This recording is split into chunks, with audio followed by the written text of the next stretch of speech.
మీ శత్రువులను ప్రేమించండి, మేలు చేయండి, అప్పియండి, అప్పుడు మీ ఫలము గొప్పదై ఉండును.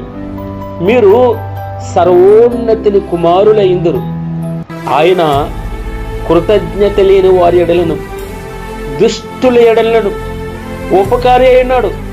కాబట్టి మీ తండ్రి కనికరము గలవాడైనట్టు మీరును కనికరము గలవారయ్యుండుడి.